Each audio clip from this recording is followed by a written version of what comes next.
You are listening to Breaking the Waves, conversations about the Dutch pandemic. My name is Matt Cornell, and I started this podcast to be an English language source for people who are critical of Dutch coronavirus policy. Today on my program, we're going to be interviewing an anonymous restaurant worker in Amsterdam.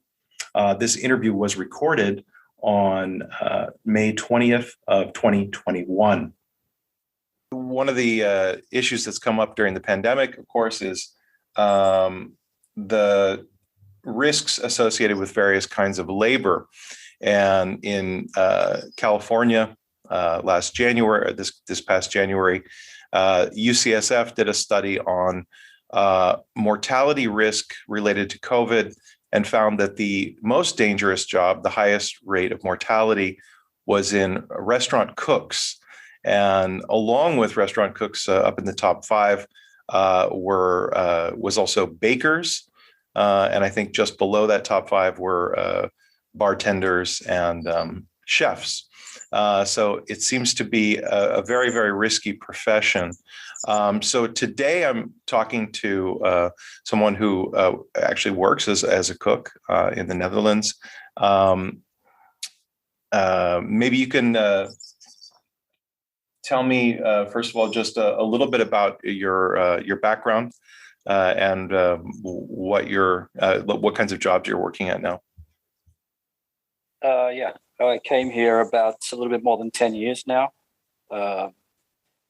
And when I first arrived, the easiest job or work to slide into was hospitality, or horeca, as it's known here. And that became my sort of backup security, although it's very insecure work, to start building my own life here. So that became my work while I studied, and then or before I studied, that was my first break into sort of getting some sort of security here, my own little life here, and then that became my backup and my security for studying. And then as that went on, I started working as a freelancer in the video film production market, I guess you could call it. And because of just the fact that I work as a freelancer, I kept it always as a backup. I kept active in it, sometimes full-time, sometimes part-time. So it's been something that I've always had going on in the background. And in the past, I guess, 2 to 3 years through Corona, it's something I've had to fall back on a lot more. So that's where I'm at now. And I've worked at a number of different places, but mostly in the one restaurant, restaurant cafe, which I'm currently working at right now. And where in the Netherlands is that? That's in Amsterdam. Okay, in Amsterdam. And can you tell me what was different, or how did things change in terms of the working conditions from before the pandemic to during the pandemic? Well, I guess for me, I would have to go back to when it first started. That, of course, it was relatively unsure for everybody. I remember distinctly as it was really starting. I guess it would have been about February, March, when it was getting to worrying levels in Europe. So it looked inevitable around that time that it was, we've got also have to be in a lockdown stage. But as far as work goes, it tended to go along the same levels. There wasn't any sort of guidance as far as like, hey, I'm talking about specific work-related tasks here. Order a lot less, make a lot less, this sort of thing. And then I can't remember exactly what day it was, but we ended up having to go into lockdown, and there was a tremendous amount of food that had been prepped that was pretty much just unusable as far as, of course we're in lockdown, and we had to put as much into, for instance, into the deep freeze, and a lot of it was then given away to people working at the at the cafe restaurant where I work. So I remember distinctly being, okay, this is already, there was a lack of direction about it. Of course, the virus itself, there was a lot unknown, but just the nature of this business, there was so lack of communication about it, lack of clarity. It was just sort of like, oh, we'll just see what happens. And then we went through the whole lockdown period, and then we came, eventually we opened again. I guess that would have been about spring last year. I forget exactly when that was. Yeah, maybe June. Yeah, June. Yeah. Yeah. Right. And hospitality was opened with, I guess you could say, what sort of stricter rules. People had to register and everything. But as far as the implications go for workers, I distinctly remember where I work, it was because cooks were working in such a small space, it was mandatory to wear masks, which I thought, okay, it's a good thing. It's normal. It's what I was already doing outside of work during the first lockdown. But for waiting staff, it was optional. So they could choose whether they wanted to wear a mask or not. As far as registering goes, I had somebody at the door that had to take everybody's personal details. And that lasted about a week as far as being very strict. Yeah. I had the feeling that it was probably where I worked was one of the more stricter places from what I saw. I mean, I guess this is just my own personal view there, but just going through, riding through the streets, seeing things in my own neighborhood. Sure. The way it went.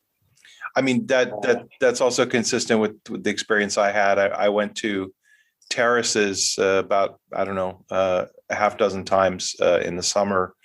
And I recall some places had a system where you would register with a QR code, fill in your contact information.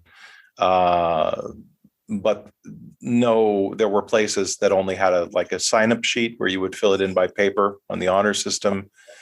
And then I even remembered that you were supposed to not, I'm a little foggy on the specific rules, but there were supposed to be rules about how many different households could be gathered at the same table. And I don't remember anywhere being strict about that. No, I mean, that's like a complete joke. Yeah. I mean, even when you, even if you don't work in that industry, you would see it as a sort of like, oh, okay, everybody knows it's not going to happen. But when you're actually working, you also know it's a complete joke. Like somebody's at the door asking about, you can't check whether people live together or not. I mean, you're not even going to. It's like this charade that has to be played out, I guess, to fulfill the rules. I'm not standing at the door, so I can't say exactly how those conversations go, but I know from speaking to people that do it, it's just one big bloody joke. I noticed the difference between, I guess you could say, the first lockdown and this where we've just recently opened up again. Quite a few differences, and although we've only really relatively only 2.5, 3 weeks ago we're open again, so I guess it's still relatively new. But after this first lockdown, I've noticed, as far as customers go, being much more, I guess, a little bit more respectful than the first lockdown, as far as respecting boundaries of staff, listening to what people are saying. And I guess that is reflective of the general strategy that was implemented here anyway, where they sort of acted like, oh, it's summer, everything's fine, it's just disappeared, we've got everything under control, as if somehow it just magically left the Netherlands and everything was fine. Yeah. And I find that was sort of reflected a bit more in the way customers, the way they acted and their own, the respect they had for the businesses or the workers themselves. There were many stories of after the first lockdown, people would, tables had to have, I think 1.5, 2 meters space. People were just grabbing tables, putting them together. If someone said, no, look, you have to sit here, this is your assigned seat, then there'd be constant conversations about why can't I sit here? Why can't I be there? Oh, our friends are over here. We want to be together. We want one table. Constantly having to the staff are constantly having to explain, look, this is the way it is. These are our rules. And I mean, they were the sort of basic things. There were stories of, and this is something that's been very common in hospitality anyway, as far as respecting personal boundaries of staff. More female workers, for instance, having to deal with customers that were pushing the edge of personal boundaries. For instance, a lady, one of the waitresses I know, she chose to wear a mask the whole time, and while paying for his meal, a guy came in and asked her, said to her, you've got beautiful eyes. I really want you to take your mask off so I can see you. And these weren't. This wasn't a one-off thing. These were people constantly trying to push boundaries of what was acceptable. Right. And these are that kind of behavior, especially towards female servers, is already pretty common in the restaurant industry, right? But you're saying that during this relaxation of the measures or whatever, people were even a little bit more emboldened or something. That was the impression I got. I mean, working as a cook, of course, I'm not on the floor as much, but I've always tried to sort of somehow. I mean, we work together. We exchange stories. We know we're all in this together in a way. We're all in this shit together, as this feeling tends to be. So I'd hear lots of stories about this, and I noticed since we've been open again, there tends to be a lot more respect as far as listening to servers and where you can and can't sit and that sort of thing. That's one major difference I've found just through work recently. But at the same time, and again, I think a lot of the problems in hospitality, which I see have really, as far as Corona goes, has come about also mostly because of the ridiculous strategy here. Recently, in supermarkets, mostly pretty much the only places I go outside of work, people have just tend to stop wearing masks a lot more. And I've seen that quite often now that people have actually come into the building actually not wearing a mask. I mean, they're going to head for the terrace, you're going to get a seat on the terrace, and that's fine. But they actually walk in with no mask, which is completely strange to me. Yeah. When everything we've been through, not just worldwide, but here with everything that's in your face in the media every day, and you don't even have a mask on. You don't even have the respect to have a mask on walking into the building. Okay, you're going to get a seat outside. I understand the terraces actually have to walk through the building to get a seat at the terrace. And it's just strange to me to see that. But again, a lot of it to me goes back to I guess the way that the strategy has been. People feel sort of emboldened or something. I can't explain it to take these actions with as if it's normal, as if there's no repercussions. Yeah. It does seem also that there's very little rationality in the mask policy itself. I mean, and of course, you first started working in the cafe again when there was no mask mandate back in June, so it wouldn't have been unusual for someone to walk through or even, of course, sit in the restaurant without a mask, right? That's right. At that time, it's not. But in this, since it's been open again, and I found that really quite jarring, even still. And do you think? I mean, and it seems like that has partially to do with all of when we did finally get this mask mandate in December. It has all of these different exemptions. So, for instance, one of the stranger ones is that once you're seated, you can remove your mask. Now, obviously, that makes sense at a restaurant or bar, right? But I think people are now in the habit of sort of only putting on their mask when they're walking through a corridor or through a hallway, say at a university or something like that, or even in their workplace. I think actually my guess is that a lot of people are unconsciously performing the same habits that they do in spaces where masks aren't really worn much at all, right? Maybe they just wear it on their chin and then they put it on when they're getting close to someone.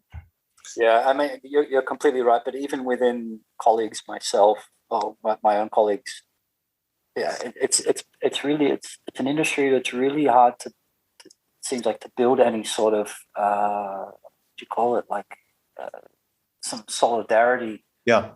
It's an industry that tends to, especially in kitchens, as you literally have to work together to get your job done because of the insecure nature of the work. You know, a lot of people are on these sort of were and still are on these 0-hour contracts. You often don't get sick days paid. All these other things, you know, you don't get paid when you take holidays. It's all these things, and it tends to promote this idea of like looking after yourself. And you're always trying to sort of protect yourself from not working too much because the work is very taxing, and you know you're always trying to sort of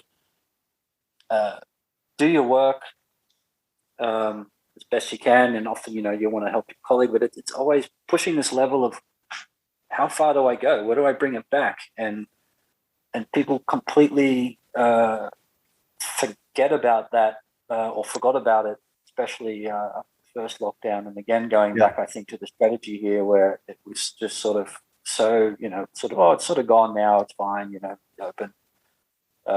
And most of my colleagues stopped wearing masks after a week in the kitchen. You'd constantly have to say, hey, put your mask on, at least, you know, like it was just constant. And there was probably maybe of the cooks at work, there was maybe one other, you know, two of us that really like kept it on the whole time. Yeah. And it became this battle constantly to just say, hey, look, it's the least you can do. Like, you know, and some of these people were already in very susceptible categories as far as age and health. You know, it was as much for them as anything else. And it's just this. It's so hard to build anything like that up in an industry that's already so splintered. You know. So there's no kind of union that you belong to or could belong to. Yeah, there is a union. There is, but everyone knows in hospitality, it's never really been anything that's had any effect on anyone's career or lives or work. It's there on, I guess you could say, on paper.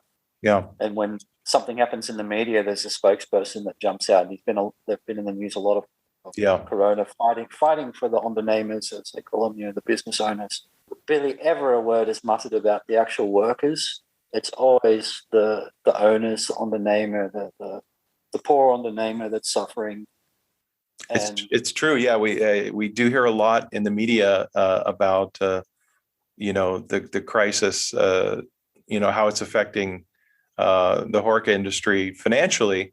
But it's always, yeah, you're right. It's always an owner, a business owner who is the one being thrust in front of the cameras. I mean, as I understand it, this was a financially difficult period, but there was government assistance for wages, right? Could you talk a little bit about that? Like how much of your regular wage were you able to get for how long? And was that the case for everyone or only for the people who you know, had contracts? Where I work, and I guess probably a lot of other places very similar, it tends to be a mix of permanent contracts and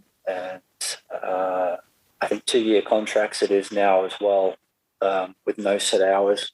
And I mean, for everybody that had a contract, they would receive pay. For people that had set hours and set salaries per month, they would receive their pay fully. For the flex workers, which I came under, we would receive then the average of, how would you call it, like the last 3 months that we'd worked. And that was before the first lockdown and after the second lockdown as well, the second longer lockdown.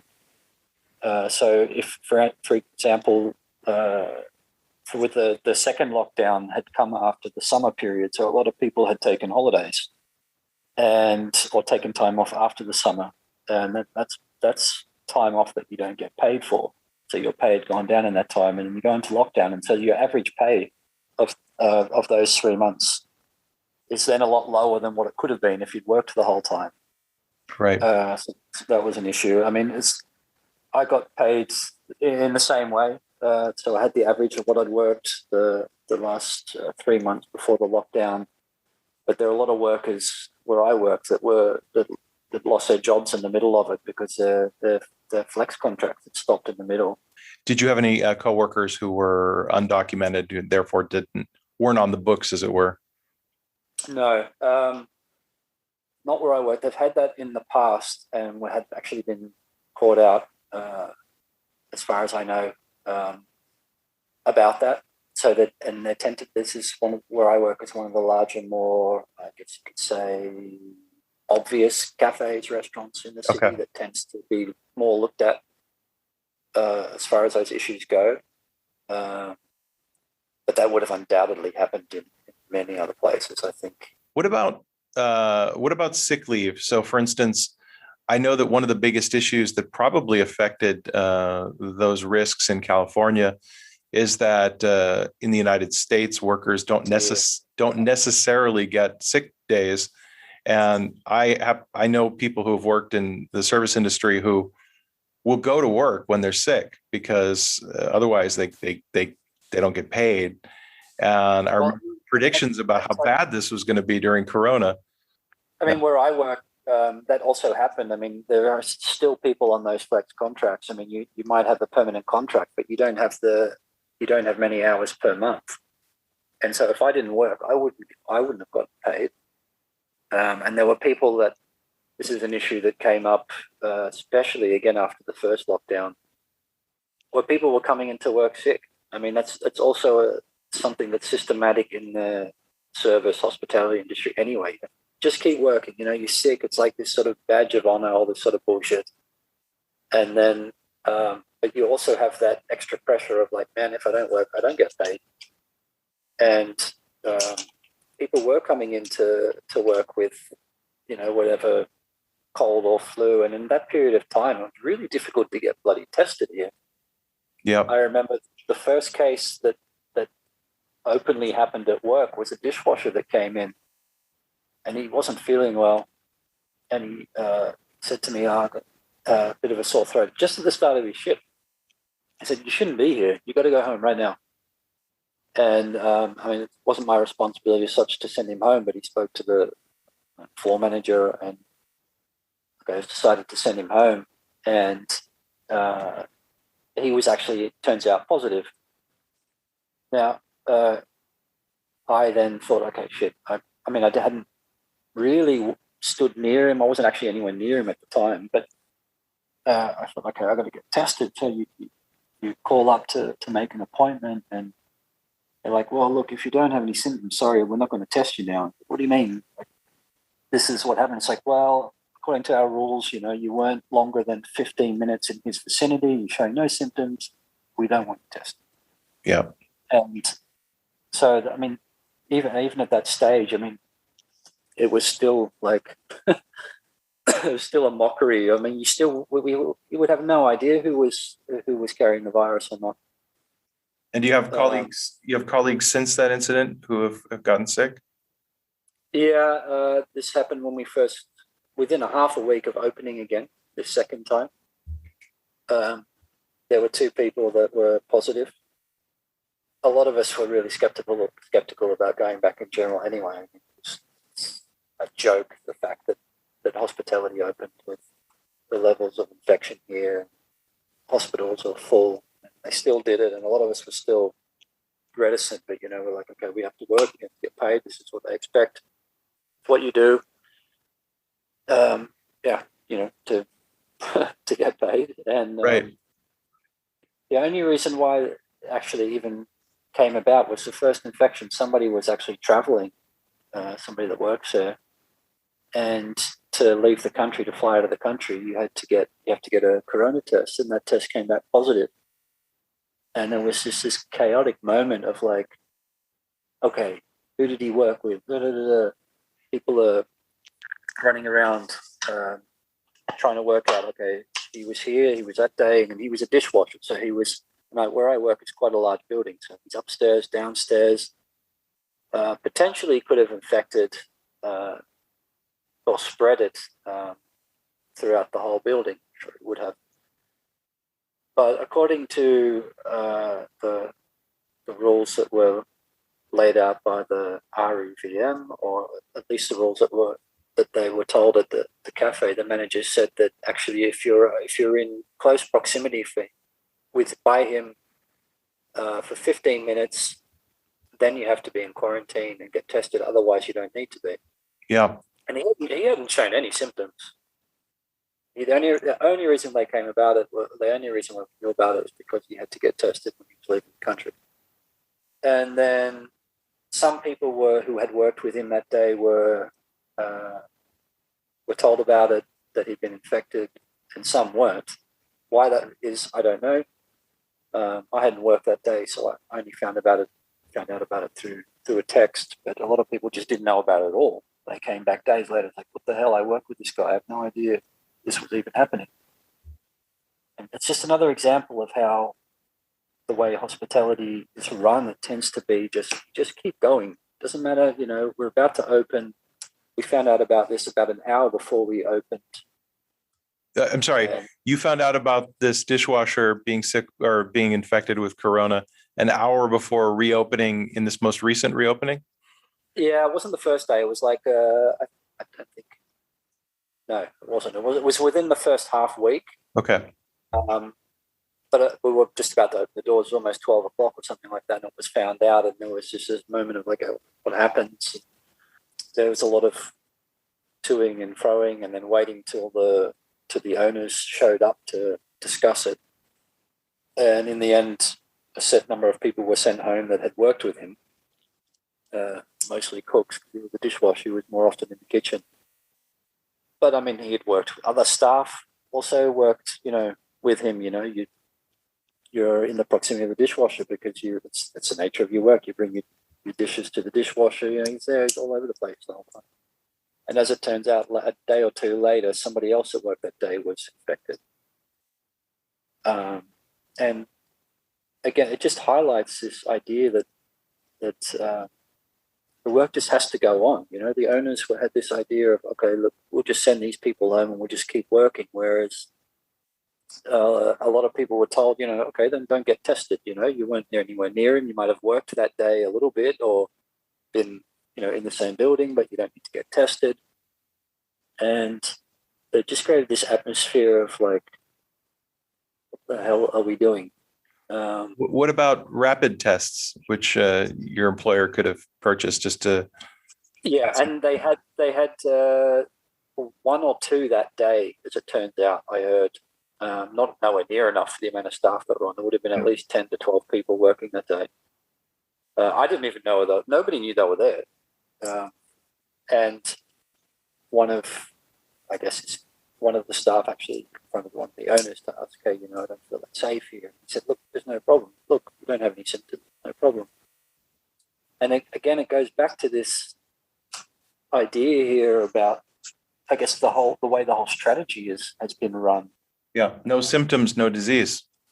No symptoms, no disease. And if you put that on like a layer on top of already an industry or work which doesn't protect their workers in general anyhow, as far as whether it's their physical health, their mental well-being, all the issues that have always been, that are just part of hospitality as it is now, and you put this layer on top, it becomes this just like absurd notion, like the exact reason why you shouldn't be open. This is the exact reason what happened.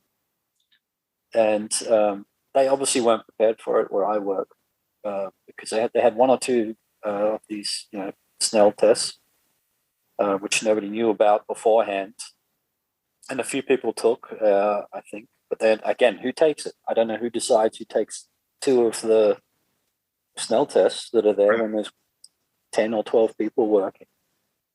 And I'm guilty of this myself, but in hospitality, you tend to just sort of like, there's so many of these absurd little incidents that happen. You sort of just shake your head like, and you think so. Everyone looks at each other like, oh, this is a joke.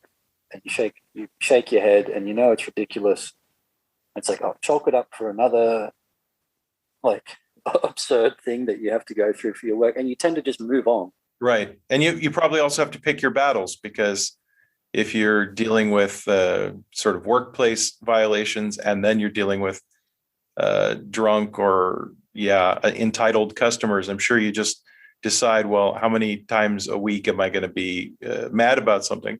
And how many times, what am I going to do to just get through work? Yeah, well, what you said is right. Also, for somebody in my position, I don't have guaranteed set hours every week that I can, they can be difficult about it if I'm doing it.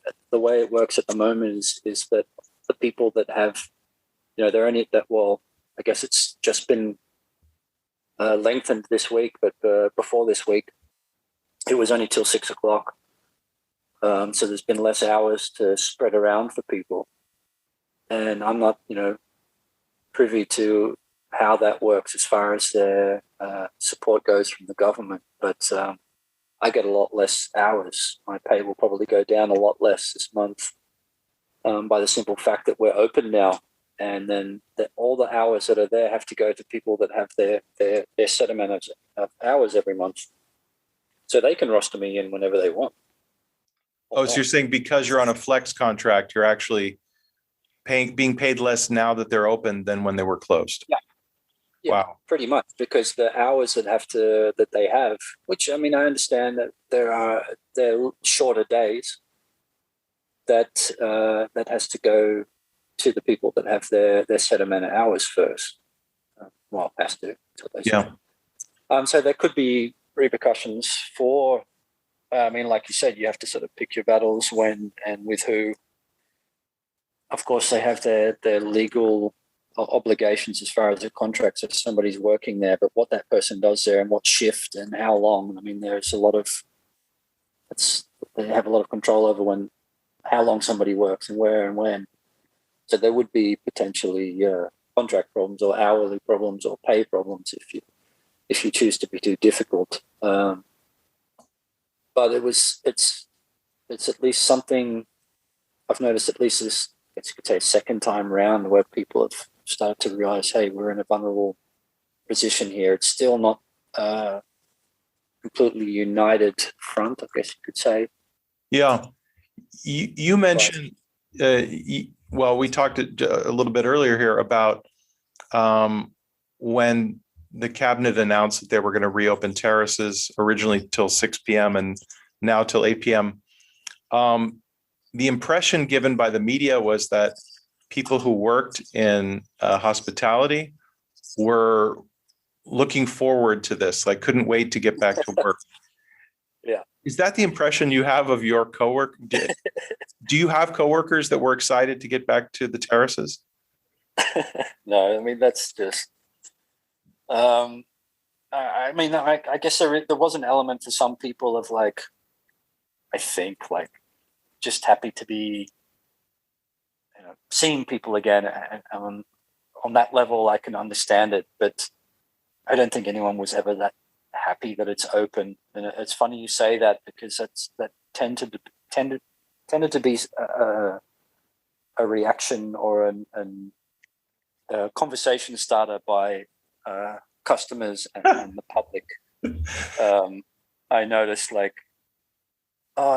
it's so nice that you guys can be open again. You must, really relieved, or it's been really hard for you, and this is just, that's just a narrative that a lot of, that's been in the media. And again, it's only been coming from the undernamers, from the owners. As if you live to serve. Yeah. And it's something I haven't had to deal with very often, but I noticed it a few times I mean, just talking for the floor staff, and also through the period that they were in lockdown, they had done takeout for a period, where people could get some takeout from. Yeah. And that was sort of where I worked, was more of a way of just keeping your sort of, I guess, marketing up, that you let Sure. people know that you're still sort of open, and that tended to be the conversation starter by people walking past. They would sort of doing their bit and ordering their hot chocolate or their glühwein. Yeah. And I can tell you that there's a place near my house that was doing takeaway glühwein, and then of course when the season changed, they were doing other kinds of takeaway. And I would go there with my mask, and I would buy something, and I would take it to sit by the canal. And as soon as they switched to terrace seating, I no longer felt safe to go there because now there was a crowd of people where I would normally go to, or I would have to go inside to make my order. Or they weren't even doing takeaway anymore because they were putting all their energy into the terraces. I don't know if that happened at your work, but there was a time where I actually felt kind of safe to support my local cafe because I was just getting a glühwein and leaving. So yeah, that's something that it never, for most places, especially places that aren't known for their food. yeah, It tends to be where you were in the marketplace. It wouldn't have paid off much to be open for most places, depending on where you are, location, and sure. Maybe I'm cynical, but I always had this feeling because they opened a few times for takeout while we were locked down, especially around Christmas and a little bit after, not so long before we opened again. And I always had this feeling that and my colleagues also, they just didn't, as far as owners go and the names go, they didn't quite like the fact that we were sort of at home, seemingly not, in their eyes, doing anything. We were at home getting our pay while doing nothing. And that was, and it's, again, and maybe it's not fair to say, but that's a feeling that that a few of us had. That the takeout thing was to take advantage of the labor that they felt they were paying for. Right. Yeah. I think that doesn't sound too cynical to me, honestly. No, I mean, I guess it's, again, I don't know why I'm apologizing for it. Maybe it becomes this sort of thing that you develop or working in hospitality, and I guess I can't prove it. It's just a feeling a lot of us got because it was useless. I think it's capitalism 101. It's also like it's a little bit built into the Dutch language there, with the word employer literally translating as work giver and employee as work taker. Yeah. Suggesting that it's the employer. I mean, I can't put into. I don't have things specific, I guess you could say, on paper that these things were for, but that was definitely a feeling that had been. Look, for example, this is actually a good example. Since in this period between or within lockdowns, not long before we just opened again, I can understand, even as on the name is, you're getting impatient, you want to be open. And they had seen the staff. We hadn't worked with them anyway for, I don't know how many months are officially in lockdown for, maybe 6 months. And when we opened again, there's been a large push to be as flexible as possible. And by flexible as possible, meaning, your actual work tasks can now not just be related to the kitchen, but they could be anything, because a lot of the staff had been let go in this period. Staff that had contracts ended, in the middle of the lockdowns, didn't get a new contract, and they lost a lot of staff, especially a lot of floor staff. The floor staff tends to be a lot younger, it's sort of 18, 19, 20-year-old student. And the kitchen has a little bit more stability. There's more permanent contracts there. So they we're really pushing this. You've got to be flexible. It's been a difficult time. We expect more. I guess what's the Dutch word is inzet. More effort. Mm. I was thinking to myself when I was hearing this, like, you're already flexible when you work in this industry. You have to be.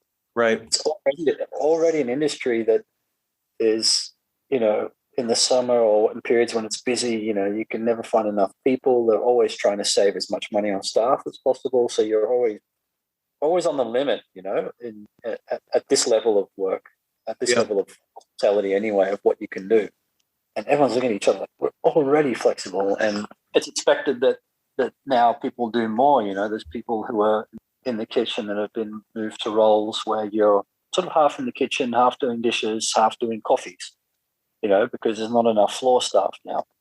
And this idea that they're just an idea that they're taking advantage of the fact that it's, it's been closed for so long, this idea that it's been such a hardship for the ondernemers, for the owners, that we owe them in some form. It's quite absurd, and everyone wants to do their best anyway, because that's just, the nature of people. This is where you work, and there is an element of like, okay, I have a contract here, I work here, you're going to do what you can, that's just what you do. I can't explain that myself any other way. And there's been a lot of pressure since we opened to be as flexible as possible. The roster's been, for instance, all over the place. The hours are a lot shorter, so you're actually cramming a lot more into a shorter space of time. The weather has been great, but when there's a lot of reservations and the weather's nice, and it's actually not enough people now, because they've had to spread the people they've had all over the place to try and compensate. I think most cooks, most of hospitality, most people exist at this level of, it's not this Michelin restaurant or these 5-star hotel type service jobs. It's all the other places, that's where most people exist in. And you already have to be flexible to do that. And they're just putting this pressure on top. And it has been really exceptionally busy. Because it's 12, especially the first few weeks where everyone's just so happy to have a fucking beer and bitterboller outside. Like that's, it's just what I guess people have been waiting for. Big part of Dutch culture, apparently, is to have a beertje on a terrace. So, Yeah, and when you're doing it, like, you're busy with your work, and it's and it has been really busy, and it's just not enough people doing that. And I don't want to get into the specifics of work and of my actual tasks, but like you're spreading yourself so thin, and you're coming home like exhausted. You're making actually longer days because you're cramming so much in to a small amount of time. Actually, with less people, it's been really really difficult. And I guess I'm looking at other people like, what the hell are you doing this for? Like, we're doing all this. Like, you take your health into like a really high risk area, so people can sit outside and have like fucking beer. And again, it goes back to the strategy that this government or coalition has had, and where other people have had to sort of carry the load, or maybe that's not the right word, because it's just what I do is nothing compared to what they've had to go through in hospitals. But it's just absurd. You're just like, what the hell am I doing this for? Like, so people can have their whatever it is. They really have pitched restaurant terraces as relatively safe because, of course, transmission rates are so much lower outdoors than they are inside, right? But that only seems to take into account the safety of the visitors to the cafe. Right. And what I hear you saying is it doesn't change much the kind of risks associated with working in a cafe. No, not at all. It's something that's been, I guess I've stayed on top of it a little bit, as much as I could in as far as, you have to sort of at some point protect your own mental health a little bit, as far as like constantly keeping track of everything that was happening here in the Holland, because it just became more and more maddening. But I've tried to sort of stay on top of things, and I never read anything or heard anything even mentioning workers and the staff that were working in these places. Nothing, only very, these quite jolly, oh, finally the terraces are open and everyone's looking forward to it. And you see these images of people, scrubbing tables and setting them out, getting them ready for what's to come later in the day. And I guess, a lot of places, of course, it's fine. It's the reality, but there's a large side of it that's just not like that. People are just going to work, and that's what they have to do, and they want to get paid. And the industry itself, I alluded to it earlier, it's always been so splintered. And that's a podcast in itself, or a whole, if you want a book, or it's a whole thing in itself. But I've found it personally maddening to see all that. The portrayal, I guess, in food media these days is very much, social media based. And I like food as much as the next person. I do. Like, I wouldn't call myself a foodie or anything, but like, I get as much enjoyment purely out of food as anybody as I can, and I get it. But when I see all this stuff, there is just no other side to it. There's no other dimension given to articles, to the photos that you see. The photos of people happily sitting on terraces. I get it, and I can't personally, I can't divorce that now from my own experiences, which I guess is right, logical. And I assume you're perfectly happy to cook at home, probably too. Yeah. It has working in a kitchen when you have to do it for a living is definitely different to what you do at home, and it has taken some sheen off the idea of cooking. But I get as much enjoyment out of food as anybody can. Yeah.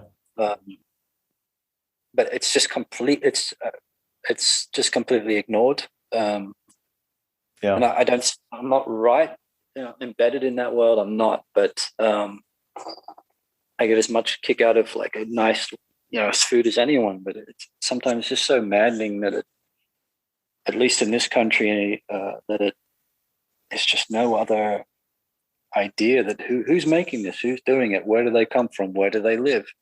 A lot of the people that work in these industries are probably working in or living in areas which aren't, that close to their jobs anymore, because it's becoming more and more unaffordable to live in the city. Yeah. These are all issues that are sort of like in the background here. Yeah, I would guess also we opened by talking about that study in California about the really high mortality risks for restaurant cooks and also line cooks. And my guess would be, especially in California, that people are traveling long distances for their jobs, which means they're probably on public transport. They might be living with relatives. They might be living with multiple people in a household. And then, of course, there's, as you described, the environment of the kitchen itself, where people are in a small, poorly ventilated room shouting things, right? So it all seems to add up to a lot of precarity. Yeah, absolutely. Yeah. It's the precarity is normal. That's like your baseline, I guess you could say, or if it's the right way to say it. And it's become so accepted, and I'm totally guilty of it myself, even though I wouldn't put myself in that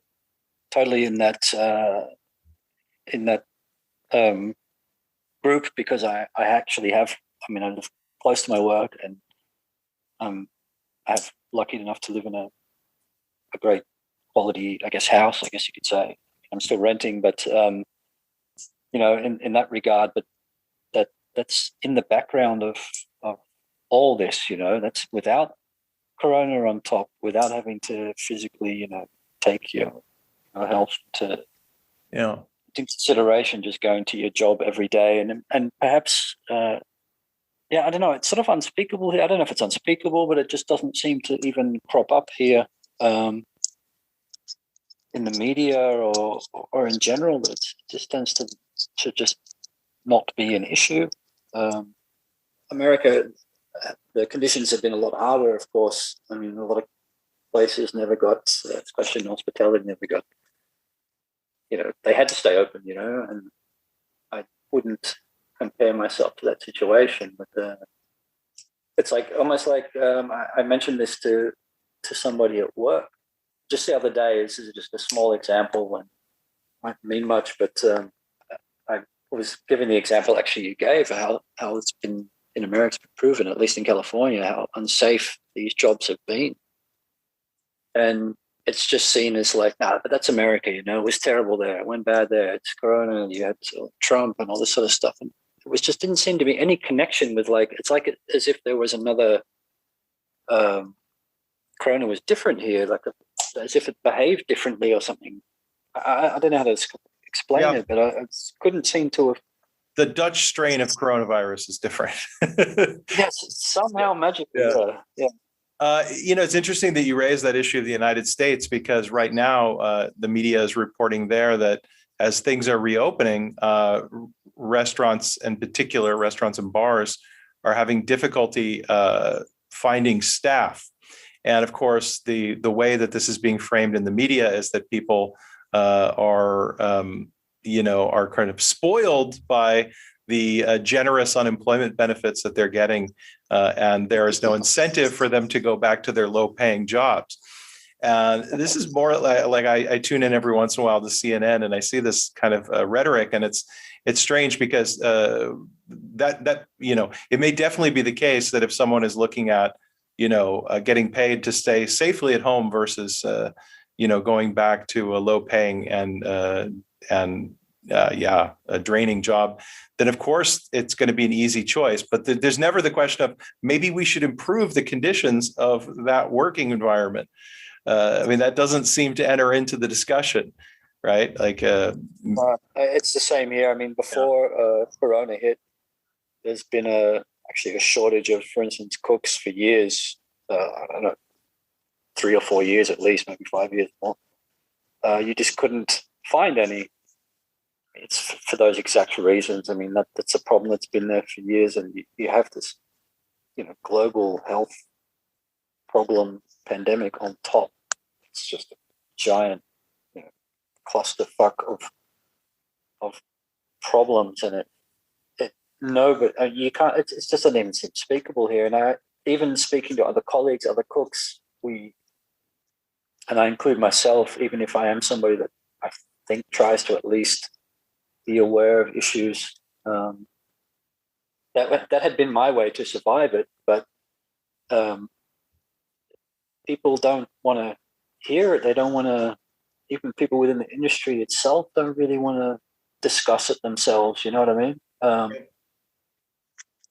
It's disheartening sometimes, but it's just hard to get that even within, from your workers level. It tends to be hard to get that to that conversation even going.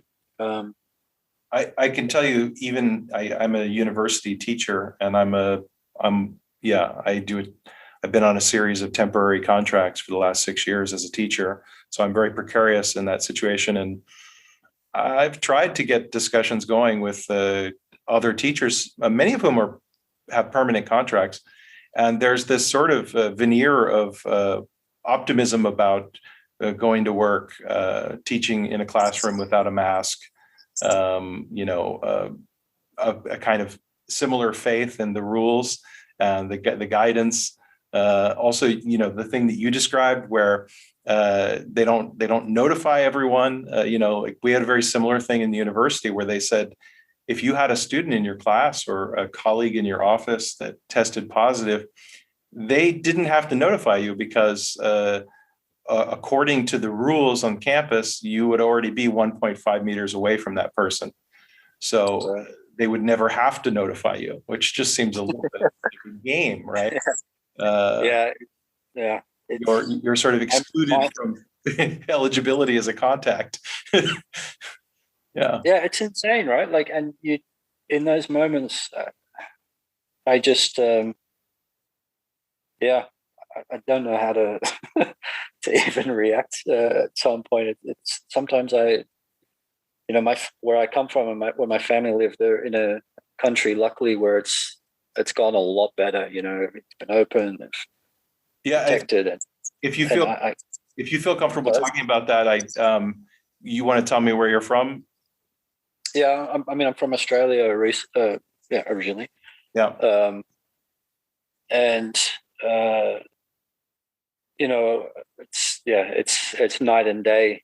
Not that everything's 100% there. I mean, there's still, I guess, have been, without getting too much into the specifics of how they've run, how it works there. I mean, it's a country that's just like here.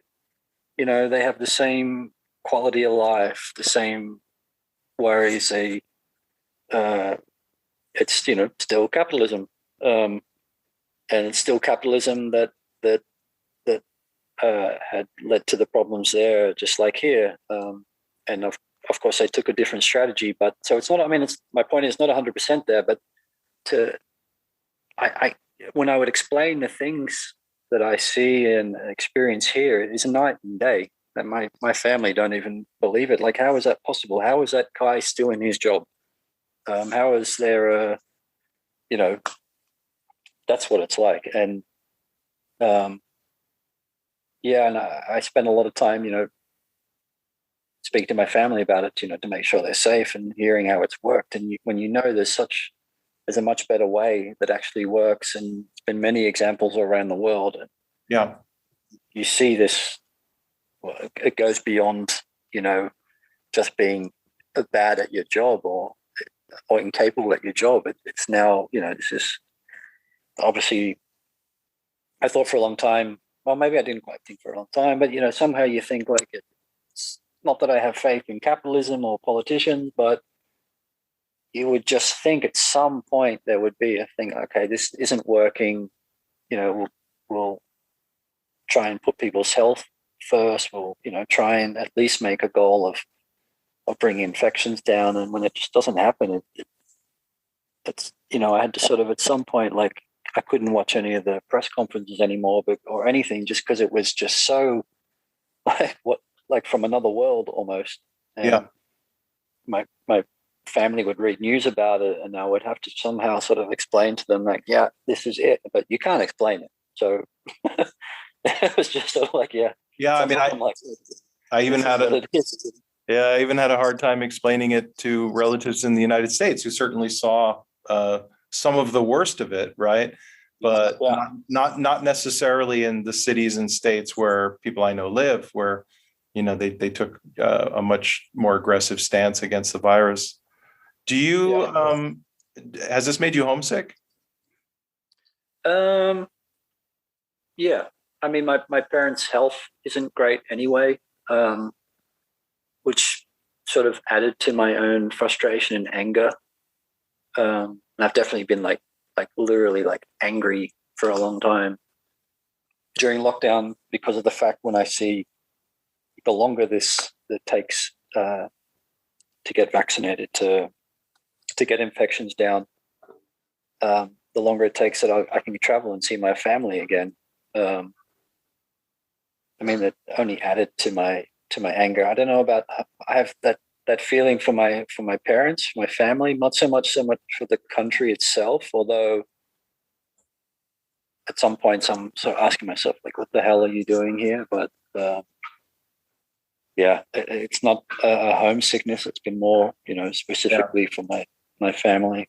So luckily, I mean, as far as vaccinations go and stuff, they've been vaccinated now. Although it's not going particularly fast in Australia either. But there didn't have to be, or there wasn't as much the desire was there, but because they had got infections down so low, the need wasn't quite as much as here. But I was really relieved when it ended up going quite well there. But yeah, I just don't know how to explain it here anymore. Do you think you'll stay in the Netherlands? Yeah, I mean, I have I have a girlfriend here, and I mean that's another. It's not so easy. I'm definitely not in a position where I can just move countries. Even though the thought had crossed my mind, like this is. I feel like this country's maybe even like further along in the sort of capitalist sort of hell hole that the world is than Australia. But I mean, it's in the end, it's not much the same, I suppose. Yeah. But I'm just not in that position where I can just go and suddenly I could live there and work. At this moment, there's too many other issues, and I couldn't even travel there at the moment anyway, unless I really, maybe really, really had to. But just with the costs are just too prohibitive at the moment. So it's not really an option. Do you want to continue to work as a cook? No, I mean, not at all. It's not something I've ever particularly wanted to keep doing. It was just I always had this, I guess, like I always had to have a backup. I felt like always like working as a freelancer, I always had this just idea like, shit, I need something. I don't want to end up, too insecure. I've had that feeling pretty much since I've lived here actually. And it's just stayed with me. So I've always like, no, I'm just going to keep it. I'm going to keep it. Even if I'm not working there always full time, I've been able to sort of manage it. When it's been busy with freelance stuff, I've been able to pull back and this and that. But since Corona, I guess, and I've noticed since the pressure has been put on at work as far as like, what you're expected to do. I mean, I don't know I don't know really like when and where I'll be working as far as where, I mean, within the company itself, what I'll be doing there each week, it depends how busy it'll be, and it tends to be all over the place. It's just not possible to keep that up. It hasn't made my view of hospitality had always been, whatever romantic idea people have about it, I haven't shared for a long time. Yeah. It's reinforced, if anything, how it needs to change, and not so much just with as far as the service industry goes, people in restaurants and stuff, but the whole food chain is wrong from the start.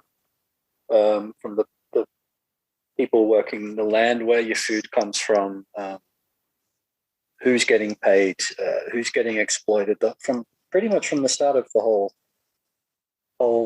industry. It starts with exploitation and goes right through until the food gets on the table, and that's, if anything, that's only been reinforced since this whole pandemic.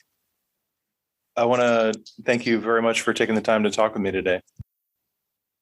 That concludes my interview with our anonymous restaurant cook. The interview was recorded on May 20th of this year, 2021. If you would like to talk to me, either on the record or anonymously, about working conditions in your industry, please send me an email at breakingwavesnl@gmail.com, because I would love to continue to explore this particular issue of how workers have been affected in the pandemic and also in the Dutch response to the pandemic. I want to thank you again very much for listening. This has been Breaking the Waves, Conversations about the Dutch Pandemic.